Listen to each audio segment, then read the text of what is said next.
Moving right along, we will now go to our new business. And item number 1 is consideration action to receive and accept the May 2023 end of month financials. Do you have June also? Dan, did I say Yes, that? ma'am. I do have both. I think I May and June 2023 financials. Question is to receive and accept the financial reports for May and June of 2023. Do I have a motion? I make a motion to consider the May and June 2023 end of month financial reports. So, yes, can you expand that just a little bit? That top center, there's a plus button. Yeah, right there. It's been moved and seconded to approve the motion for the financials. Mr. Presley, will you please review the most recent financial reports? Yes, ma'am. So this is the expenditures for May of 23. And I know it's a little bit hard to read this. Carrie has expanded it as much as she can without it going off of the edge of the screen. But it's at 45.7% is where we're at on the expenditures, and that's through the month of May. So that's 5 months in. So we're pretty well right on track. You can see, obviously, over there on the fire department, you know, we have spent quite a bit. I mean, we're at 70, looks like about 73% of the budget. But, you know, when you're buying fire trucks, it doesn't take long to exceed what we budgeted. But those are good investments, and I want to thank the board for your support in making those purchases. It was time. It's been many years past due in my judgment. So thank you for that. Terry, let's move on to the next one.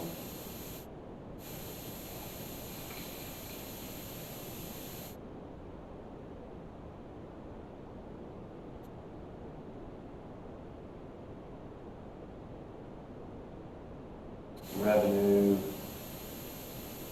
I don't see anything here that I want to point out on this page. Scroll down to the next one. I like to look at the revenue in terms of percentage. So the non-AOB revenue, you notice there the general fund is 92%, and Carrie, you and I talked about that on Friday, I believe it was, and I can't recall what went into general fund other than, I mean, obviously this is not AOB. It was $500 for Quick That's $26,000 for electric dividend. That's what it was. We charge $500 for a quick claim deed, and we've had many quick claim deeds so far in 23. So that's why that's up. Let's move on to the next one here. There's an overall look at revenue and expenditures, tracking pretty well.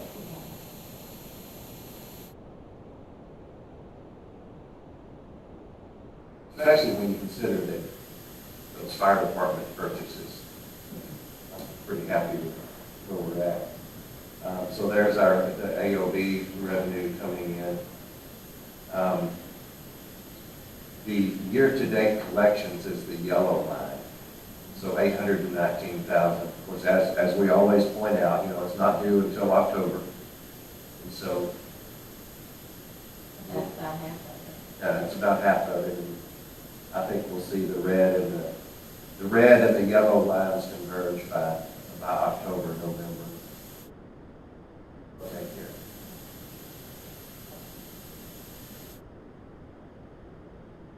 Now, this is revenue and expenditures overall, year to date. And so you can see in the green line there where our expenditures have outpaced the revenue. But that, as I just pointed out, that'll change later in the year as the AOB come due.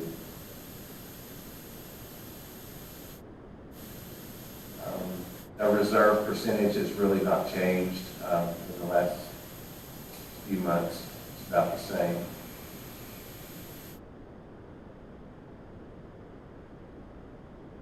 I do want to point out that the interest income now with interest rates is far. I mean, I think we were down to like 0.3% interest at one time, and now we're at about 4.5% on the last bids that we did on the CDs. So obviously that's good news.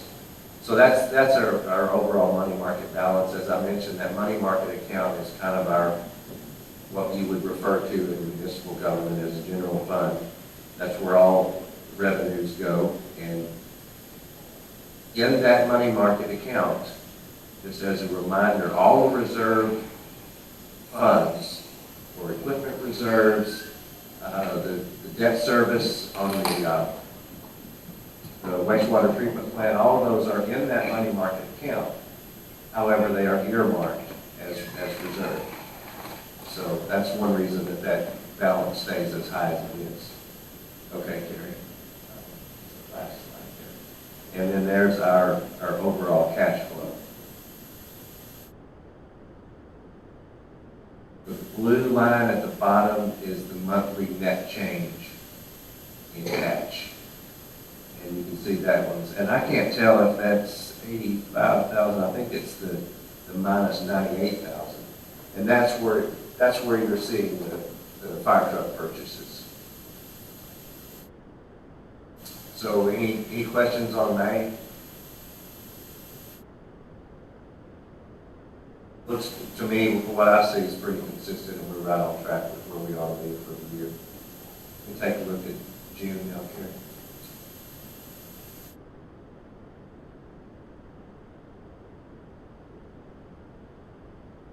And that's this question for the one. Sure. Is there, will you get together with the mayor come this fall to take a look at what the city is gaining in terms of their turnback funds and so forth? I've been to several of the city council meetings, and they're doing a really good job of getting more money than they thought they would. I can say it that way. Quite a bit more. And will this affect our budget in terms of some of the things that they could do in the city government and the city budget versus what we would have to pay for, let's say, next year or the rest of this year? One of the things was the big paving project that we did, state line off. But so will you two be talking in terms of what that might look like, cooperative? That's one of the reasons we formed the city, is to achieve the turnback funds that we were paying but not getting returned. And I think we had up to 700,000. It was like 500,000 at first. But I think the residents would like to see, at least I would like to see, how that affects us positively, and are there costs that go with the city that would require them to use all those funds. I don't know if I'm saying it correctly, but you know what I'm getting at. Yes, I mean, the mayor and I, we communicate routinely, and I appreciate that, Mayor. Yeah, I made a suggestion, or I don't know if I want to call it a proposal, but just to bump some things off to Danny as far as how the city could spend the road money next year. So we'll be talking about that before budget time. Thank you. So once again, it's a little hard to see, and I'll try to do a better job next time and make these numbers a little larger. That's 61.2% at halfway through the year. And I guess that's probably where you're seeing these other, fire truck purchases coming in. Yeah, just look at the fire column, it's now at 180. Yeah, exactly, exactly. But, you know, that's, something we all expect.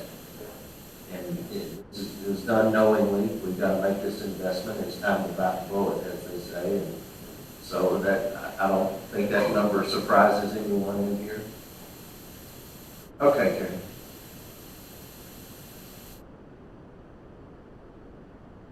Okay, revenue, 1.3 million. I just noticed on here that, on the 18 home operations, and then the restaurant and meeting rooms, I mean, the golf and the meeting rooms and all are doing really well, restaurants doing really well. Happy with that. General fund, once again, that's a, you know, that looks like an inflated number there, but, you know how this works. You can depict something on a chart that doesn't, I guess, accurately depict what you're trying to say. Maybe I need to change this. That's a percentage, but it's a percentage of a small number. There's not that much budgeted in general fund anyway, so it looks like more of an anomaly than it really is.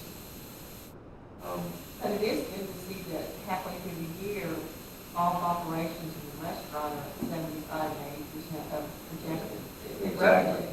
Yeah, that's looking really good there. And then water and wastewater at 73%, and I'm not sure why that is. Well, I mean, we did a rate increase, and I guess it's already showing up in the numbers. And of course, we'll talk more about this later on another action item, but I'm very curious to see what the water rate study is going to tell us, and we'll talk more about that. Okay, Carrie. I wanted to point this out. This is our, if you notice in the general fund that it was at 152%. Well, the interest from the money market account and the CDs, so you can see there that we budgeted $20,000 interest income on the CDs and $49,000 for the money market account, so a total of $69,000. And other income, I misspoke. And we budgeted zero interest income for the money market account. However, we brought in almost $66,000 there. So that's one of the reasons it's showing that. I think that was an error in our budgeting, that we budgeted zero interest income, but I guess that's a good thing. I'll take it. And since we're running, right at $2 million in the money market account, we're accumulating quite a bit of interest there. So I just put this in here to show you why it's showing an unanticipated revenue there.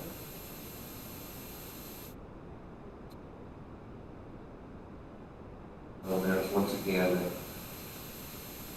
as you pointed out, halfway through the year, we've overspent at 61%, but our revenue is really tracking well also. So that's good. All right, Karen. There's, once again, the year-to-date collections is the yellow line. This is AOB revenue that we're looking at here. So we're just over $1 million there. So just about to hit the 50% collections. Keep on doing the lots, so we're getting a lot of payments and money. It's like keep on every day, so we're still chip on in on that. Okay, I see. Yeah, so that number should jump quite a bit in the next, in July. And then this chart here, it really hasn't changed much from May, but you can see the expenditures outpacing the revenue, but that'll change. Good. Go ahead, Gary. Oh, got that one in there twice. You can skip that one. No change in the reserves month to month. And then there's the money market account balance at 1.9 million. So it's always interesting to me when I see the trend lines from previous years, the kind of ebb and flow that you see in the cash flow. And it's seasonal, obviously. So, but it's kind of interesting. All right, next one. I think we've got one more slide left. And then there is the blue line there, total net change in cash. Once again, that's the fire department expenses.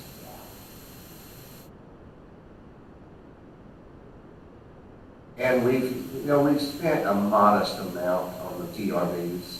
We're cash funding that, so we've spent a modest amount on that. And I believe we've made one draw on the recreation center. And considering we bought 4 fire trucks and we're only down $276,000. Correct. It's amazing. It We is. budget for those. So I'm very comfortable with where we're at 6 months into the year. Happy to answer any questions. I'm sure, I'm not going to turn on this mic because it pops. I don't know what's wrong with it, but I'll try to speak up. In the August meeting, we have, maybe August 1st, how much we collected on golf fees, both non-resident and out of district. We raised the fees quite a bit for golf. It went from $750 to $900 according to the golf consultant in some of his recommendations. Daily fees and just golf operation in general. You can get those first. It'd be interesting to see. Sure. Whether the increased cost has, it looks like it's real busy. A whole, one of the fairways near my home is really busy. It seems all Can you go back to that one, Carrie? Look at the revenue. The revenue by percentage. Keep going. But it'll give it over. It is. It's 18 hole golf operations is what it says.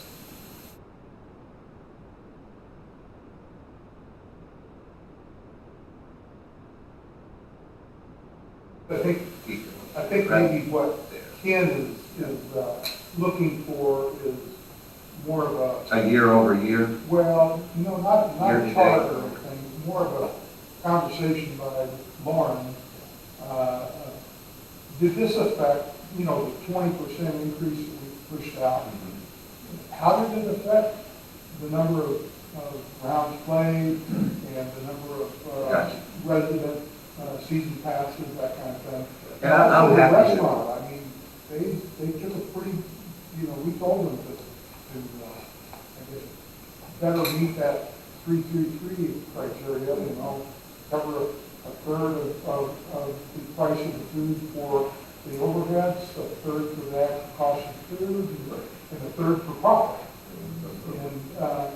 And we bumped up those prices, and in fact, sales have increased. They have, and the increased price in golf, both like in annual passes, daily fees, carts, all of that, has not caused a decrease in the number of golfers and the number of passes sold in daily golf. So, and that's why we're at 75%, halfway through the year. And, Bob Coleman was right. We were lacking and lagging behind in our fee schedule for golf as compared to similar surrounding courses in the area. Yep. So, and to your point, Commissioner, I'm happy to have Lauren come in and talk, some more detail about the impact of that. I think the reason I would like that is when we look at the budget for 24, I'd like to, the increases that we made for this year, can we hold those steady instead of going up again? We got $150. I think the consultant wanted even more raise yearly, but with his input and yours, I think we're doing pretty well. I think so too, right? You know, Lauren and a committee of golfers in the community to come together and meet with them and discuss pricing. And I think we kind of hit the sweet spot between, you know, an increase that would cause golfers to stop golfing and, you know, being able to be more profitable. So I think the percentage that we arrived at is working for us. I think the other important factor in the increased revenue from golf operations, it's like any commodity. If you provide a quality product, people will pay for it. And Tyler, as our superintendent of all the greens and everything, he's done a very, very good job on the budget and the small amount of people he's got. He's done an amazing job, and my windshield observations of who's playing golf, 2/3 of the people I see on the golf course are not people I recognize as being from around here, and they're driving our rental carts and paying our fees, and that's what we want. So, That's the only way we can make this thing. And Leslie in the restaurant, and the people she has working for her, we have an excellent crew, and they turn out a very good product. And so people like to eat there. Exactly. And the kudos to the whole golf operating golf. And they really do an amazing job, as you pointed out. You know, what they do on the budget that we can afford and the number of people that we have. I mean, I get compliments all the time on Tyler and his staff and the restaurant crew and Lauren. Yeah, they work hard. Well, sitting on my back porch on number 10 like I do all the time, I'm like, second what Bob said, I'm seeing lots of younger golfers there. Clearly not Holiday Island residents that are playing. And I think closing the driving range is a good thing because we've been able to transfer that gentleman over, and he's mowing every day. I didn't think he'd get forward doing what he's doing, but he does a great job. So that gave Tyler an extra person to work with. Indeed. Any other questions on? Any other discussion, commissioners? Does anyone wish to speak in favor or in opposition to the motion? Okay, thank you. Commissioners, are you ready for the motion? The motion is to receive and accept the financial reports for May and June of 2023. All of those in favor say aye. Aye. Opposed? Ayes have it, the financial statements are accepted. Item number 2, consideration action to enter into an agreement with Communities Unlimited, Inc. to conduct a water rate study. The question is to enter into an agreement with Communities Unlimited to conduct a water rate study. Do I have a motion? So moved. Moved by Commissioner Brown, and a second. Second. Been moved and seconded to receive the question. As we are all aware, the Water Development Division of the Arkansas Department of Natural Resources oversees Retail Water Providers Act 605 of 2021. We all did our class except Mr. Sampson. Water providers such as HISA have several responsibilities under the Act. This includes a rate study every 5 years. This motion completes the process to be enrolled in Communities Unlimited no-cost technical assistance in providing the state-required rate study. Any comments, Mr. Commissioner, or District Manager? No, Madam Chair, I believe you explained that very well. Any discussion from the commission? I have a question. Is this a resolution? No, that's the next one. Oh, This is just a sign on agreement. Right. You might kind of elaborate on what's involved in the water rate study, just for the benefit here or watching the meeting online. Sure, I'm happy to. If you don't mind, I would like to point out some of the details that they have asked for, some preliminary information that they will need. And this kind of gives you an idea about what I'm pulling up here is an email from Brad Jarrett. Mr. Jarrett is the director of Communities Unlimited. All kinds of emails, and I guess I missed that. Well, I didn't think to print that one out, and now, do you have that one? I think I do.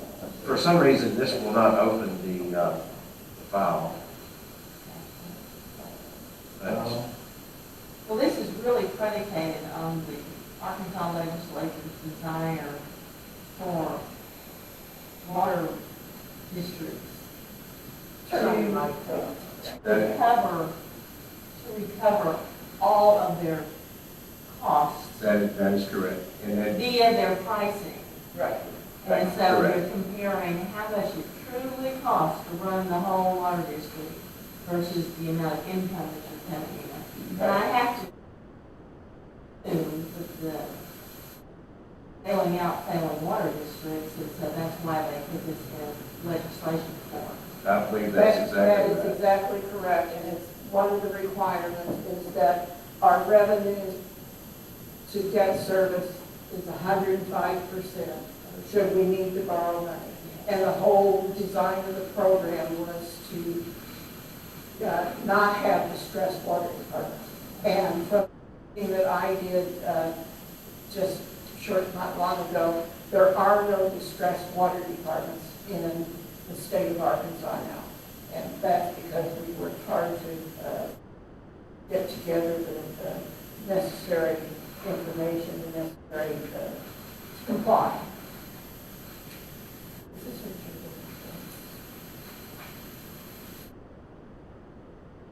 I have one No, thing. this is on the, that looking was for for? the funding request. But it looks very similar to that. There's a long list of things. We are starting with a list of assets, water department assets, and that's everything that we have in the water department. Pumps and generators and trucks and on and on. So Dan Schrader started on that just last week. Of course, we have an asset, a capital asset inventory that is in fact, we spent a lot of time working on that in preparation for this audit that we're just about finished with the audit, by the way. And as you pointed out, all of those assets have to be replaced, and so we need to recover 105% of our costs for future replacement of assets and repairs and other maintenance on the system. And so that's what this water rate study is about. I'm very thankful that we're getting this study done for free, because many communities pay tens of thousands of dollars for a study like this. So this is a great opportunity for us to do this, and obviously we need to comply with everything in Act 605. Commissioners, are you ready for the motion? Oh, I have a question. Yes, ma'am, I do have a question. You picked the person doing the study. There's a list of who will be chosen. Did you pick that person, or did the state? This group, Communities Unlimited, was recommended to me by a person from the state and by ESI Engineering.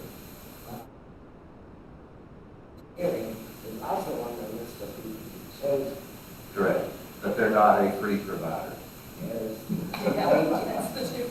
That's, I wondered. Thank you. Yes, ma'am. Motion to enter an agreement with Communities Unlimited to conduct a water rate study. All those in favor? Aye. Opposed? The ayes have it, and the motion is carried. Number 3, consideration action to adopt resolution 20.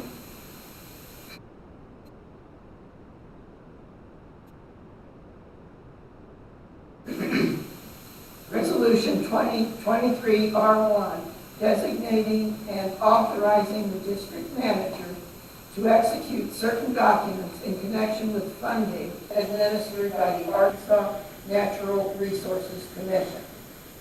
The commission is to adopt the resolution that I just read. I'm not going to do it again. Do I have a motion? I make a motion. I'll second. It has been moved and seconded to adopt the resolution. And applications for NRC funding for our water projects. We have received an extensive list of required information that the district manager and the HISA staff are working quickly to complete. Manager Presley, will you please explain to the commissioners what's going on? Sure. One thing that is a common misconception about this state funding is that you don't specifically apply for a grant or for a low-interest loan. You simply apply for funding for projects. And then the state offers whatever they have to offer. Hopefully it's a grant. Hopefully it is a very, very low-interest loan. But we don't ask for either one. We simply ask for funding. And we have the option. It's not binding. If all that they have available to us is a low-interest loan rather than a grant, then we can accept that, or we can, if it would be possible for us to cash fund the project, we could decline the opportunity for that loan. And so that's what this is. There's a long list of documents. It's very complicated. It goes through a lot of reviews in Little Rock. And this is the first step, and this is simply to allow me to be the authorized signatory to sign off on the application. Any questions? Does anyone wish to speak in favor or in opposition to the motion? I have one, Penny, let's say it's a UV project, and let's say it's $750,000, and you sign a document and asking for funding for that. If we had the money in bank, so to speak, which we do, they may or may not offer X dollars to us to help with that project. Or they may say, no, you will not get any money. Or they might say, well, we can give you a 2% low interest loan. We can decide then whether we want to bill ourselves to that, right? That's correct. It is not binding. We have the option. That was my question, Danny, too, when I was getting ready for the meeting. And all this does is say, we need money, what can you provide, how much, and then we have control over what options we choose for what projects. And I personally kind of envision that we're going to need funding for well number 5, where we may be able to self-fund the review project when that comes along. But all we're doing is getting in front of the stage, saying, here's where we need help. This is what we are asking for as our taxpaying citizens. By the way, this is our third funding request, and I'm going to keep on keeping on. So, And in talking to your colleagues around the state or whatever, do they, does it depend on, what did you call it, the LMI, net average income, so forth? yeah, low to moderate income communities will be at the front of the line for these funding requests, and we are not considered a low to moderate income or LMI community. That would be for the grant process, not for the, does that include the low interest loans? It actually, I believe, comes into play for scoring either way. Okay. But according to Jeff Genhart at ESI, low interest loans are generally pretty available from the state, much more so than a grant. The only question I have is there a better chance of getting it hand in hand with the city? Or, I still think suburban improvement district and Holiday Island City need to be hand in hand with just about everything that's going on, particularly anything that's dealing with the state. Because the city has a lot more judicial powers, executive powers, than does the suburban improvement district. And I'm just wondering if our chances are better if we are hand in hand with the city. I think it would be easy enough to ask the mayor and the city council to pass a resolution of support for this grant application, and ask that that be attached to the grant, you know. I tend to believe that would be the appropriate avenue. The information that I got from the last workshop that I was at, which was in Fayetteville, was that it would be most appropriate for us to be the applicant because we own and operate the system. And we have the responsibility to repay the debt. Correct. But I think certainly a resolution of support of this application would be, would carry some weight. Do you know anybody at the city? I happen to know a guy. We have three of them. Can't count on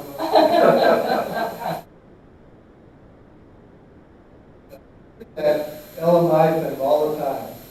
The 2020 census showed that the median household income for Holiday Island was something around $42,000.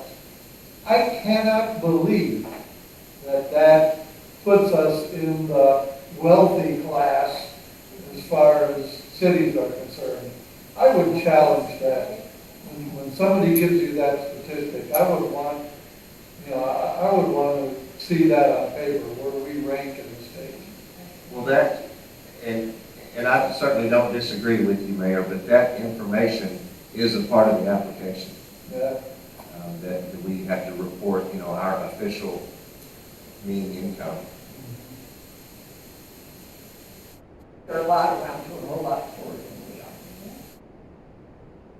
A whole lot of wealthy places that are getting their fair share of money too. Well, Like that's the problem. Bentonville? Yeah, like Bentonville, Benton, Washington County, yeah. They're not poor by any They stretch got of the big plans. imagination. Then go down to the south. I see, yes. The A and RC that you're talking about, that do you have to do all the projects when you submit this? Is it a one-time thing like your? No, ma'am, you don't have to, but I did. I mean, I've asked for both projects, the UV system and the entire well 5 project. And whatever this discussion was about the mysterious well that we don't talk about, that well, what about that?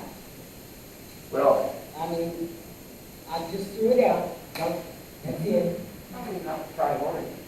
It sounds like the solution there, Mr. Lane, with that well, is to drill a whole new well close by it. Yeah, I understood that part, I'm just addressing this grant part and his comment about that.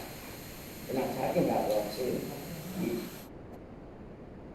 Money on our plates. Yeah, and we do. should- So I didn't know if the greater. I think our goal is to solidify the reliability of the wells that we are currently using, Okay. which are 1, 4, and 5. I think that's our first priority.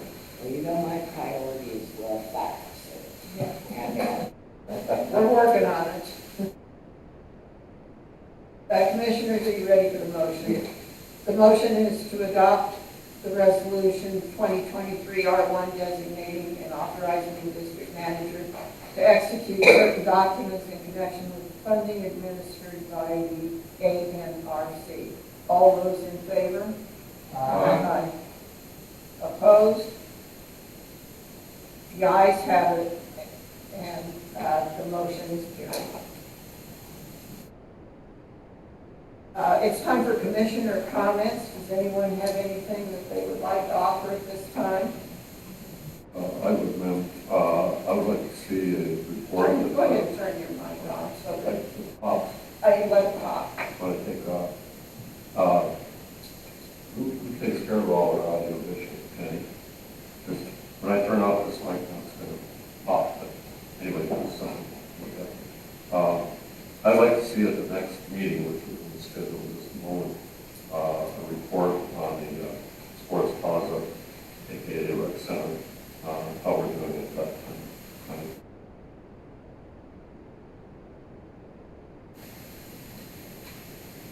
Good. One thing I would like to see, I've asked in the past, how many lots that we currently have ownership in the name of the Suburban Improvement District. Number two is, you said that we had this money coming in for quitclaim deeds and stuff that we have. How many of those have we passed off? Have we quitclaim deeds to someone else? The other thing that I'm extremely interested in is taking a look at how many are delinquent over a year. I'm very concerned that there's several different concerns.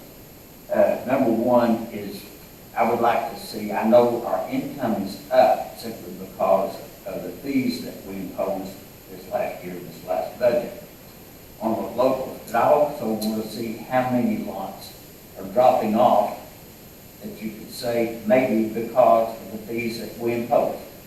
There's a fine line between what you can impose and how much people are willing to pay, particularly in AOBs, to keep the lot for the benefit of that lot, whether it be the golf courses, the rec center, or whatever.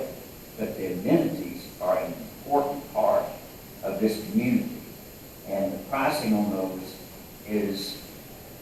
it's got a breaking point somewhere. I'm willing to pay $780 a year, but wait a minute, I'm going to have to pay $300 for a trail fee, I'm going to have to pay a lot of dollars for my golf, and all this comes. Where does the breaking point come? We need to look at that. But I want to see what is our fallout rate.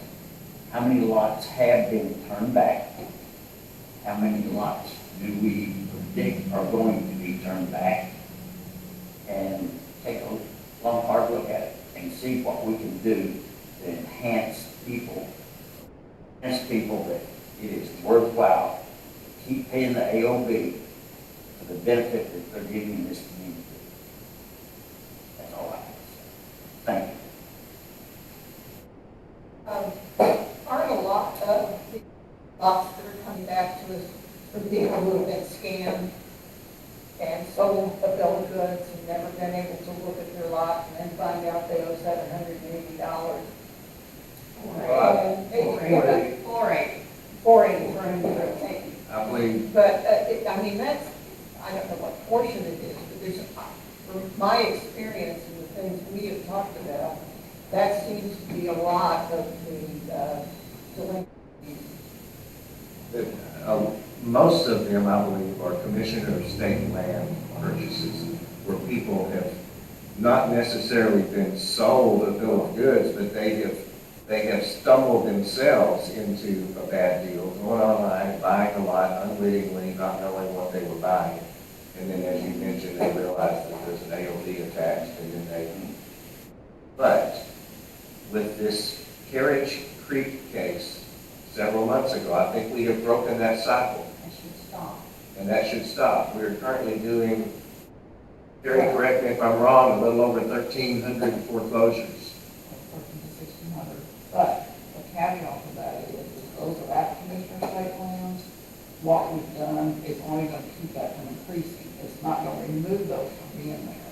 And you have groups that go to Commissioner State lands and buy 50 to 100 lots. And then they go, we have one, I mean, the calls we get, you guys have no idea. They're in tears. One lady is giving seminars. She has them create a trust, and she is going to bring them out of poverty. She gives them a bar of silver, and she gives them property worth over $1,000. So then when we get the deed in, every time we get a deed, we go ahead and send out the current year assessment bill. So when they get that, here the calls come. So, I mean, you've got a myriad of all kinds of things happening out there. That our lag time is going to be, like, I wonder if we don't need to go meet with Commissioner State Lands once the lawsuit is in there and they're not sending them down there. Because those lots that are currently there are going to stay there. Now, we're not going to increase to it. Like, when we get this foreclosure process, and this is a huge group, those won't go down to Commissioner State Land, so that is a wonderful help.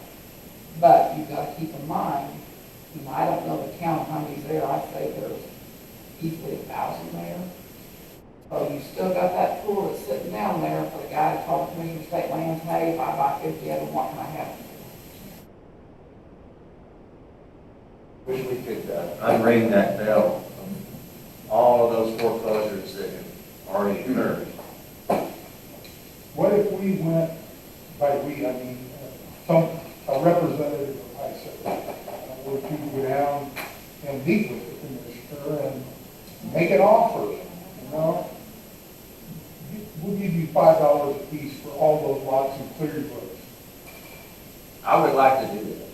I truly would like to go to Little Rock and try to negotiate this, because we really kind of come to an impasse here. As I mentioned, we've broken the cycle, but we're dealing with over 1,000 lots that are still there.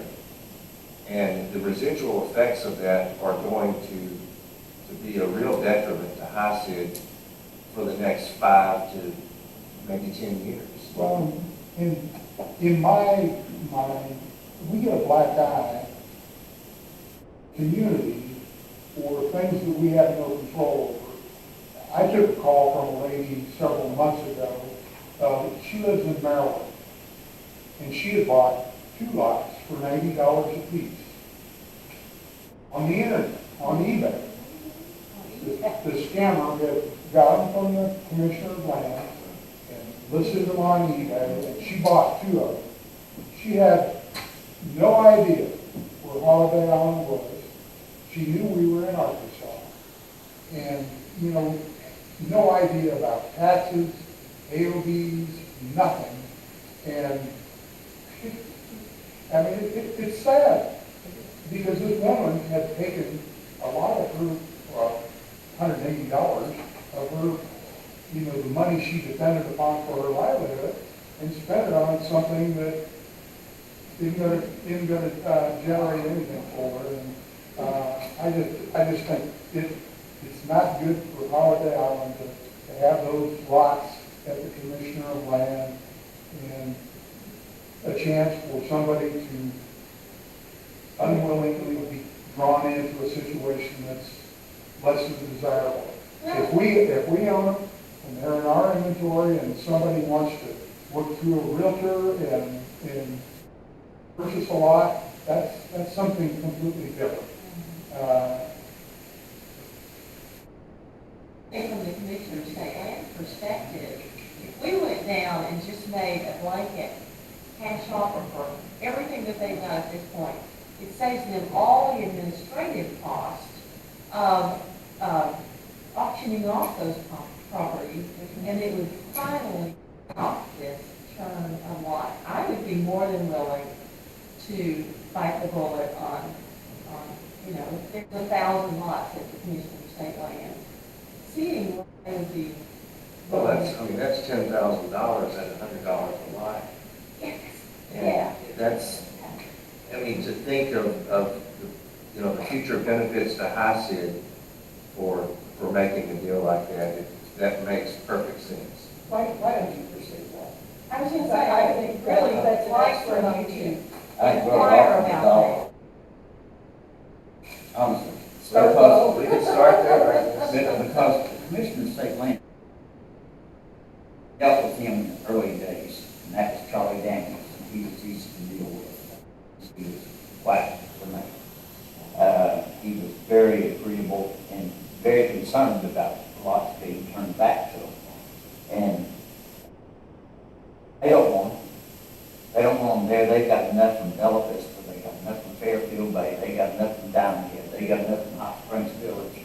If you go over every single land project in the state of Arkansas, in the 70s, that was a popular business to get into. And they're inundated with lots.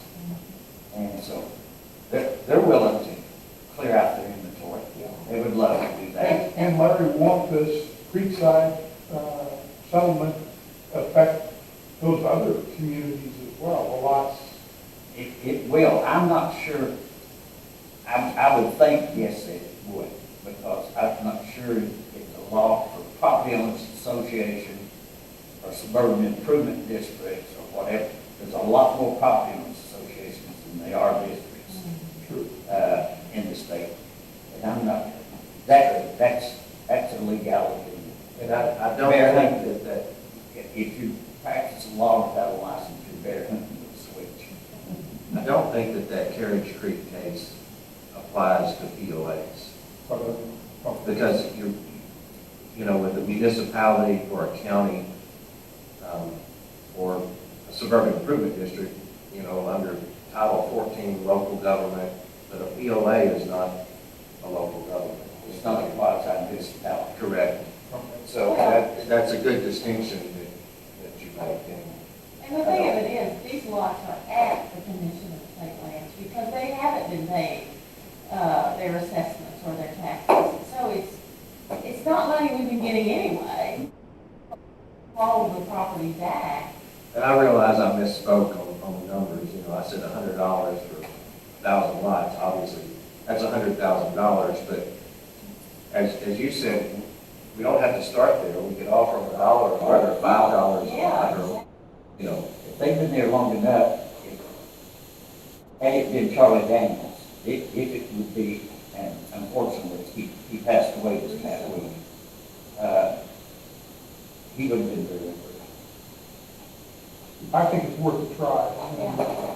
Please do that. Carrie, doesn't Regina have a spreadsheet, to Mr. Stamp's request for a listing of what we have? Doesn't she maintain a spreadsheet that We have a report. yeah. When you go to deal with spreadsheets, when you're doing payments back and forth, the integrity of it isn't, we have a report, and then we note on it, because, we change the spreadsheet, and the person doing the collection makes a change, you know what happens. So it is, like, we have Read Bible, and then whenever we receive payments, we update that. State Lands, and his name is Tommy Land, knows the Carriage Creek is an old lawsuit. That's not anything new. But I wonder if he is even aware that HICID has done that in Carroll County. So when he finds that out, that would be, and he may already be aware of that. I don't know. I will certainly follow up on that. And I have a copy of that report that she just mentioned. I scanned it last week, in fact. It's on my computer. So Which has probably changed some things. it's already, it changes daily. Well, I would think, I mean, we're not realtors, we cannot buy that kind of thing. But, if we provided a list of all the lots that HICID owns, Oh, if we provided that list to local realtors, so if a customer came in and had an interest buying a raw lot, And we have that as well. We have a foreclosure report that she's come The up. what's in HICID's name right now is between 400 and 500. What's in the process of foreclosure is 13 to 1,600. So that 400 is going to greatly increase when you have the. So we're looking at 2,000. But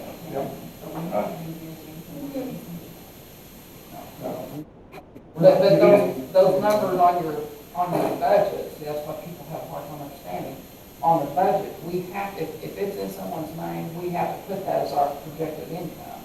But we always know that that's very elevated because you've got all this stuff in the works. So, And when we put it in our name, then it's not assessed, and then that amount of ALD income is going to be more reflective of reality. I understand the dilemma of the relative. Number one, you don't get a commission on a $500 lot. You know, and they're not going to spend time. You know, that would give them $5, or 50, or whatever. If there's a broker, it'd be 50, and they're not going to do that. I wouldn't waste my time on it either. But I just wonder what would happen if we said, I'll tell you what we'll do. You take out a lot, we'll click and dig it to you, and you build on it within 1 year. Yeah. And it's yours. Now, by doing that, you may have some people that would come along and say, yeah, I'll do that, and I'll build a spec house on it, and the realtor can sell it for me. So we're not getting a fight from the realtor. Then if we turn around and we get a resident, that's that much better. He probably played golf and might need it at the restaurant. Well, Or he we might want to go swimming. might get some spec buildings that way too. You betcha. Yeah. I think the problem there is a lot of these lots that got turned, have been turned back, have no building back. I mean, I don't know what percentage of those lots, I don't know what you, tree hugger lots. I don't know what, way to divide them, well, the other one over on State I Line. would say, I wouldn't have thought you could build on that either. I think people from Texas have the vision to be able to build on anything. More power to. Have to inform the HUD because we had in the HUD report that estimated that 30% of the lots were unbuildable. And I always drew the short straw and had the truth of people, Indiana, Illinois, all these people that were, I wonder if they're mafia affiliated anyway, and they want to see an unbuildable lot. Well, up on top, Unit 2, there's an A-frame that's sitting out there on stilts. And that house was built by Bill and Rosie Percival. And I take them up there, and she says, well, there's a house on it, how can you call it unbuildable? And I said, whether it's a way, or the will, there's a way. You can build on anything, if you want to build on it, and if you want to pay the cost. Right? Well, it's just under the leaves.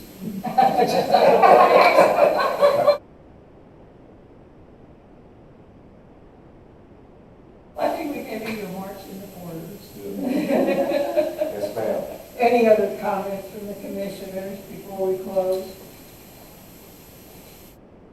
The next regularly scheduled meeting is Monday, August 28th. Do I have a motion to adjourn the meeting? I'll make such a motion. I'll second. It's been moved and seconded to adjourn the meeting. All those in favor say aye. Aye. Nay? Opposed say nay. Motion is carried and the meeting is adjourned. Thank you all for your attendance and your participation.